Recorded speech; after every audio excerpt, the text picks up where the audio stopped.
Hello बच्चों, welcome to EBCL lecture number 16 competition law part 2।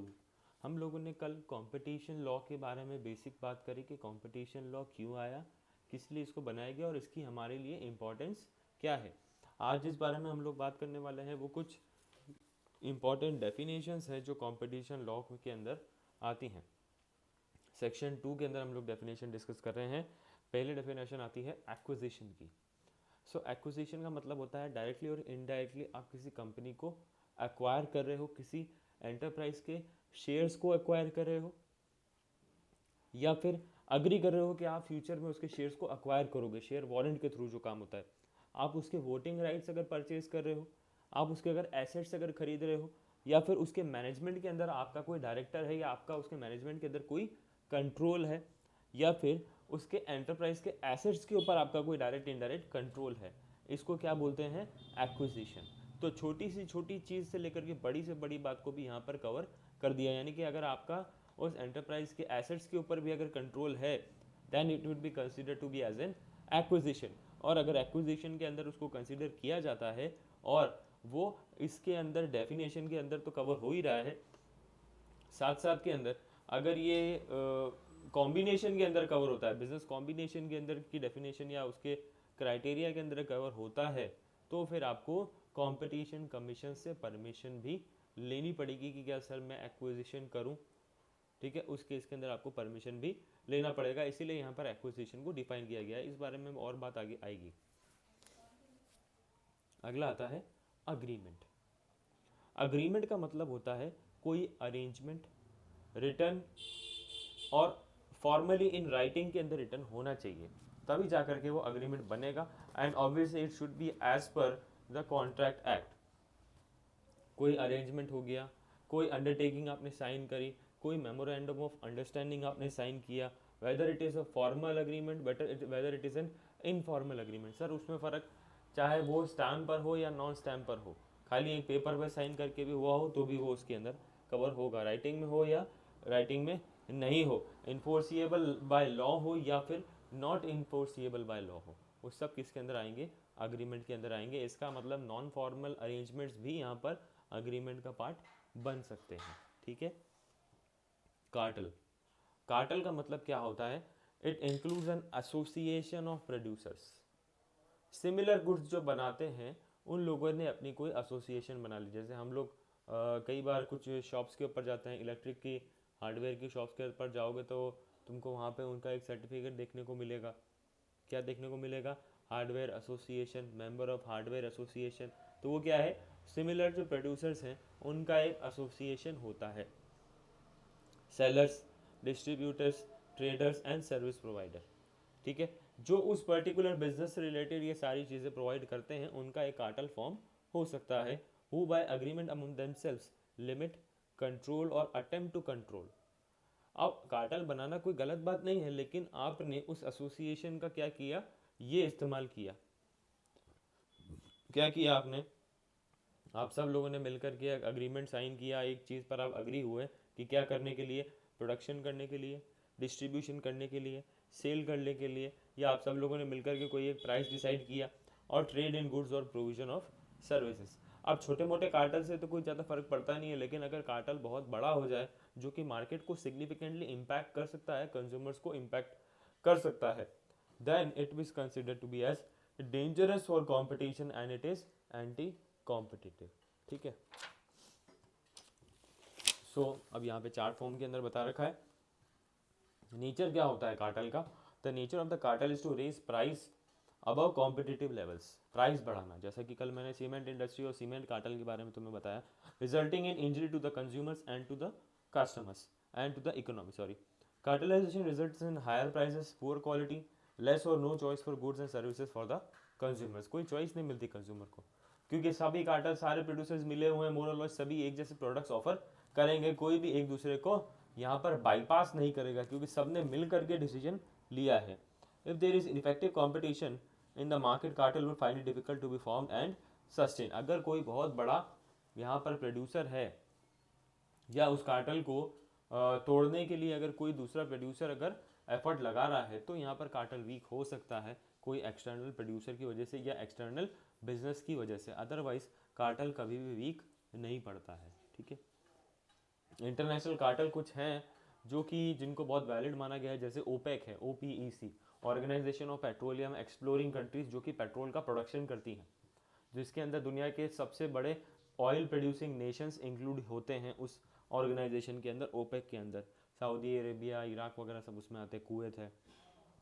when not all of the enterprises in a cartel are based in the same country, or when the cartel affects market of more than one country, then an international cartel shall exist। तो जब पूरे दुनिया के अलग अलग देश उसके अंदर इन्वॉल्व हैं, अलग अलग बिजनेसेस उसके अंदर इन्वॉल्व हैं, ऑब्वियसली सिमिलर बिजनेस होंगे, तो वो क्या होगा, इंटरनेशनल कार्टेल कहलाएगा। अब बात आती है कंज्यूमर की डेफिनेशन की। जैसा कि मैं तुमको पहले भी बता चुका हूँ, कंज्यूमर की डेफिनेशन हम लोग कंज्यूमर एक्ट के अंदर पढ़ के आए थे। तो याद करो बेटा कि उसके अंदर हम लोगों ने क्या पढ़ा था। Consumer means a person who buys good for consideration, for use and except not for the purpose of commercial purpose. यानी कि कॉमर्शियल पर्पस के लिए अगर आप यूज़ कर रहे हो तो आप कंज्यूमर नहीं हो, पर्सनल पर्पस के लिए अगर आप यूज़ करोगे तो ही आप कंज्यूमर कहलाओगे।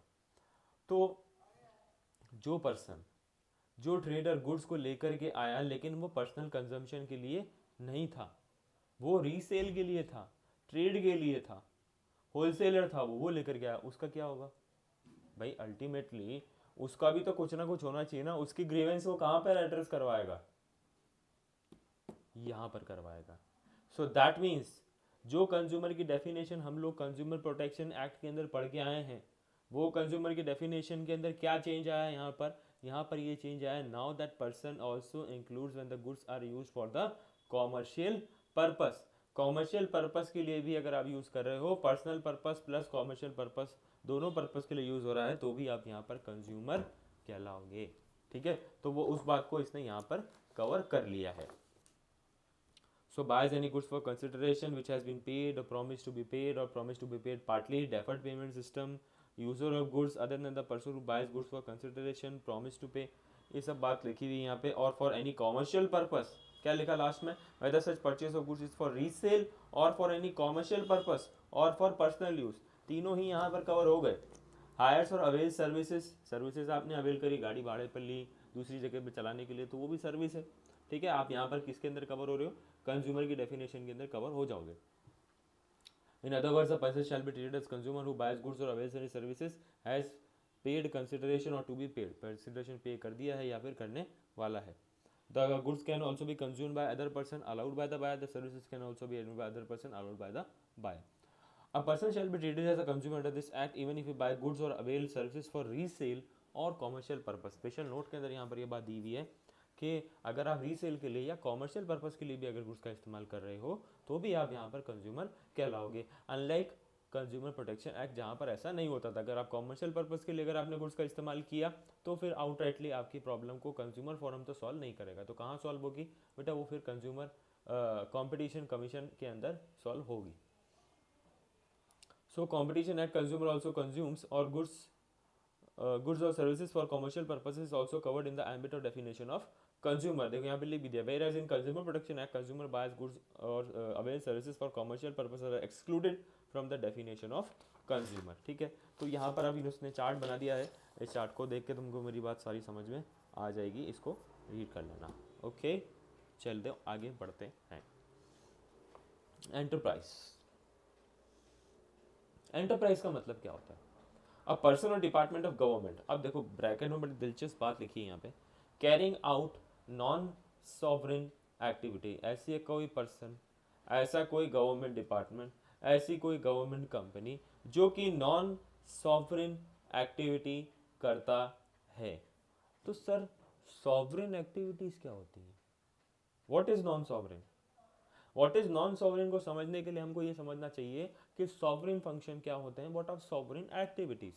तो बेटा sovereign functions are those functions, ध्यान से सुनना, सॉवरेन एक्टिविटीज और sovereign functions are those actions of the state in which for which it is not answerable in any court of law. Sovereign function वो function होते हैं जिसके लिए वो पर्सन या जिसके लिए वो ऑर्गेनाइजेशन या जिसके लिए गवर्नमेंट किसी भी कोर्ट ऑफ लॉ के अंदर उसकी कोई भी जवाबदारी नहीं होती है। It is not accountable or it is not answerable to any court of law in India whatsoever. India ने पाकिस्तान के खिलाफ क्या एक्शन लिया, क्या डिसीजन लिया, it is a sovereign function. India ने चाइना के खिलाफ क्या एक्शन लिया, it is a sovereign function. Government को डिफेंस के लिए कितने हथियार खरीदने चाहिए, it is a sovereign function.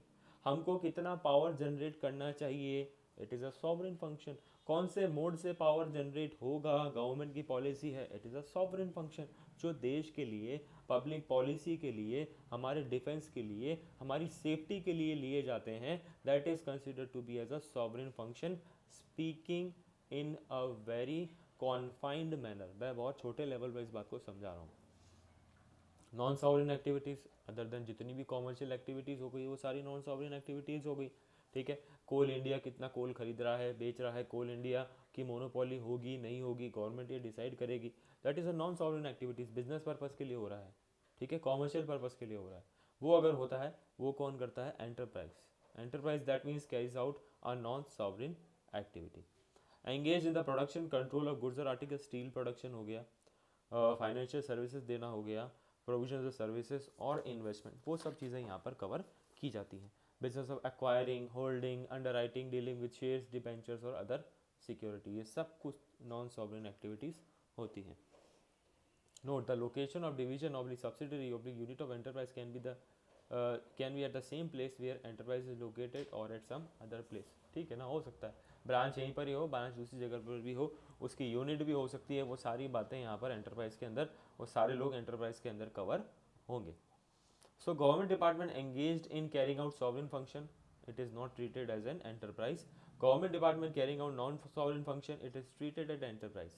तो इसका मतलब अगर कोई एंटरप्राइज अगर यहाँ पर क्लासीफाई हो गया है तो वो कंपटीशन कमीशन के एम्बिट के अंदर आ जाएगा, उसके जुरिस्डिक्शन के अंदर वो एंटरप्राइज कवर होगा. इसीलिए ये बाइफरकेशन करना जरूरी है.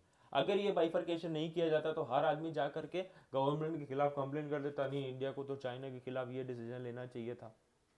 ये आप इसको कोई कोर्ट ऑफ लॉ के अंदर चैलेंज नहीं कर सकते. इसीलिए यहाँ पर सॉवरेन और नॉन सॉवरेन फंक्शन के अंदर एंटरप्राइज को क्लासीफाई किया गया और इस बात को यहाँ पर क्लियर कर दिया गया ताकि आगे जा करके कोई डिस्प्यूट नहीं हो सके. क्योंकि अगर ऐसा डिस्प्यूट हुआ तो वहाँ पे गवर्नमेंट को नहीं चाहते हुए भी कोर्ट के अंदर ये बात को डिस्क्लोज करना पड़ेगा, क्योंकि लॉ के अंदर ऐसा लिख दिया है. ठीक है,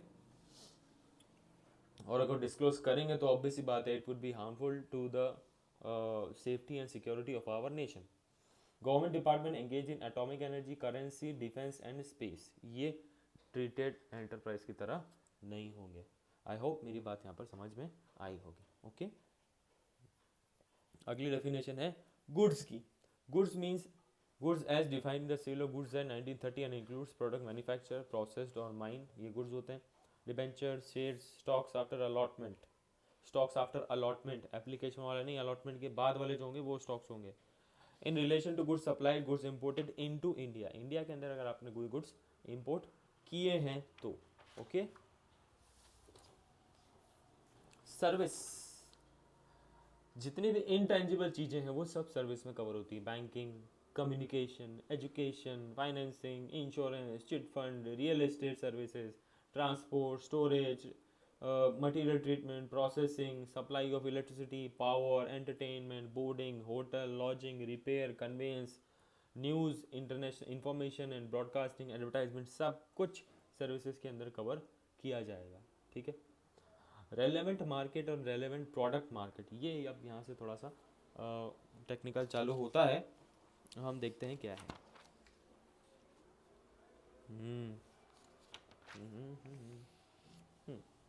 Relevant market means the market which may be determined by the commission with reference to the relevant product market or relevant geographic market or with reference to both. relevant market को जब हम यहाँ पर डिफाइन करते हैं तो इसको comparative terms के अंदर डिफाइन किया जाता है. What is relevant market, what is relevant market, ये मोबाइल फ़ोन है, इसका रेलेवेंट मार्केट क्या है, ये दो चीज़ों पर डिपेंड करेगा कि ये कहाँ पर बिकता है. ठीक है, और इसके अंदर इसके साथ साथ में और इसके कॉम्पिटिटर्स कौन है. What is it is relevant product market क्या है इसका, यानी कि प्रोडक्ट मार्केट मतलब मोबाइल फ़ोन का पूरा मार्केट इंडिया में क्या है.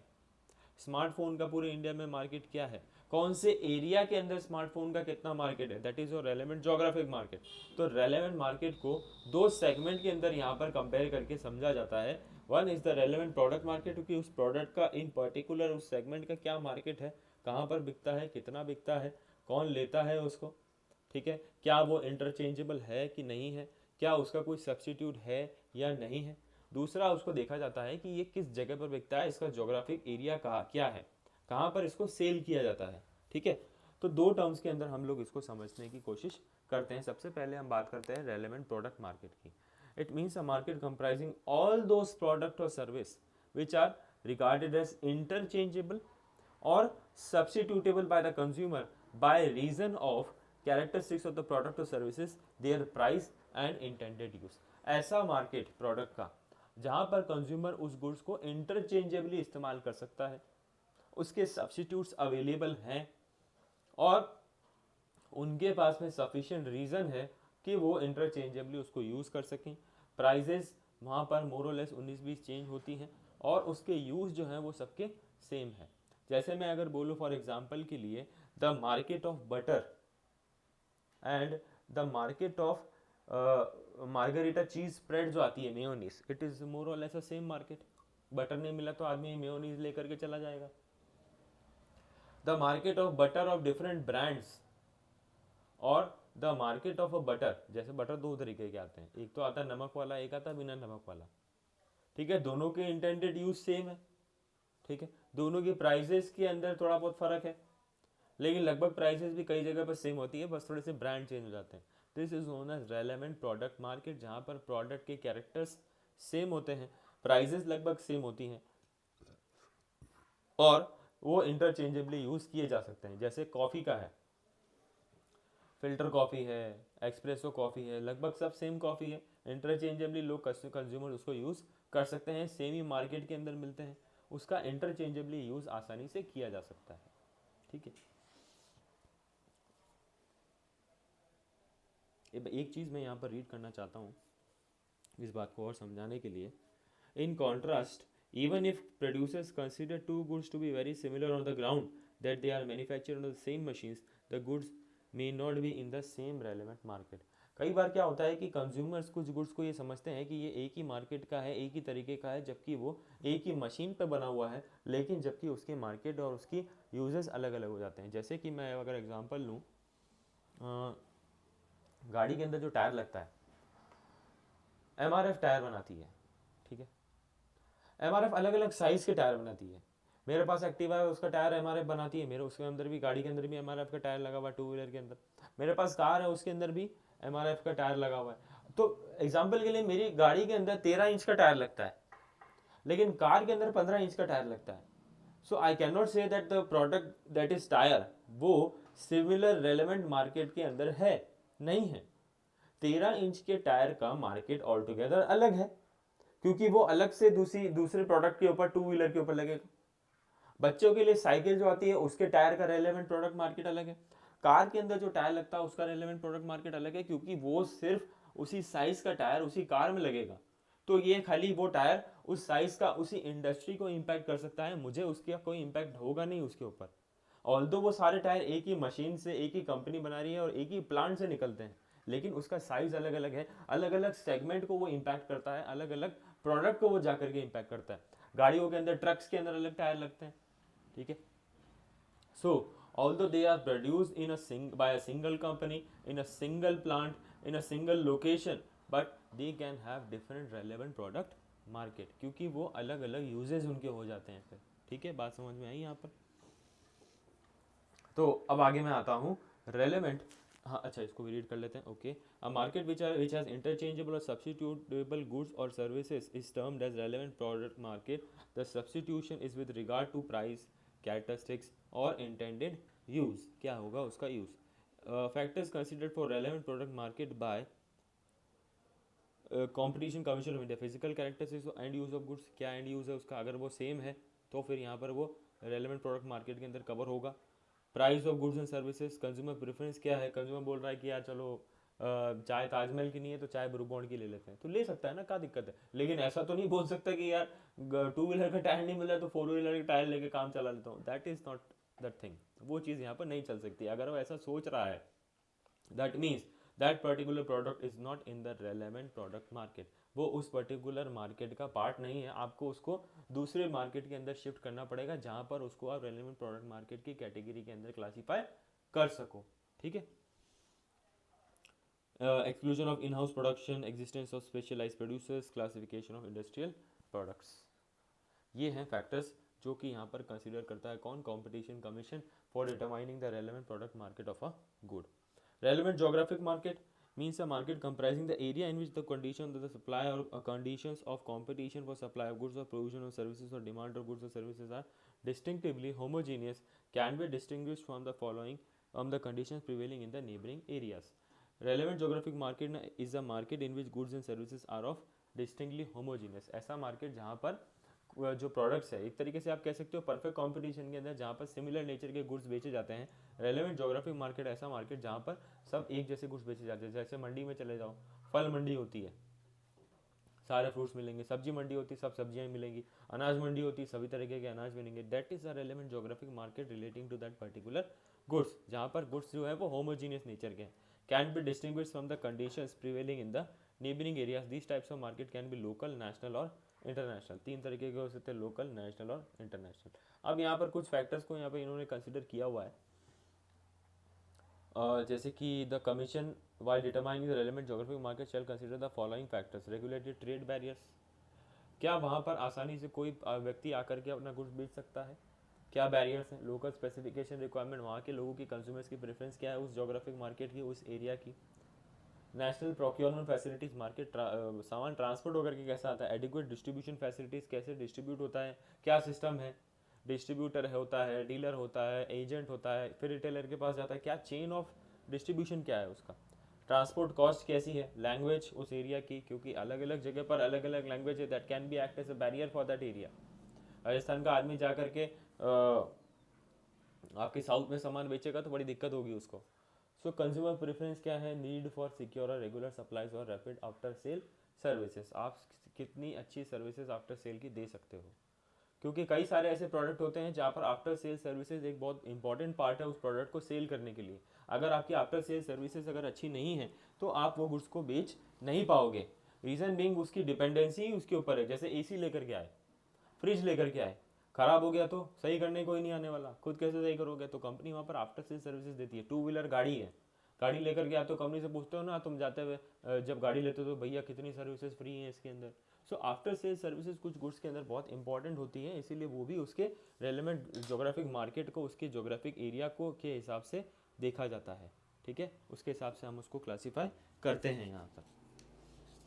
वापस रीड कर देता हूँ। Relevant geographic market means a market comprising of area in which the conditions of competition for supply of goods और प्रोविजन ऑफ सर्विसेज और demand of goods and services are distinctly homogeneous and can be distinct from condition in the prevailing in the neighbouring areas.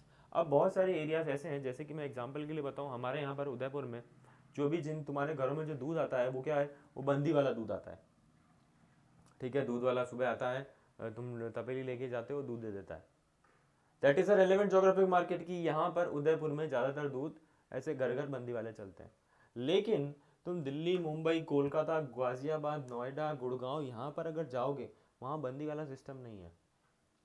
वहाँ पर क्या है, नीचे जाओ, super market है, वहाँ पर टेट्रा पैक मिलता है अमूल का, या कोई वहाँ का लोकल का टेट्रा पैक मिलता है, वही बिकता है वहाँ पे, सब लोग वही लेते हैं।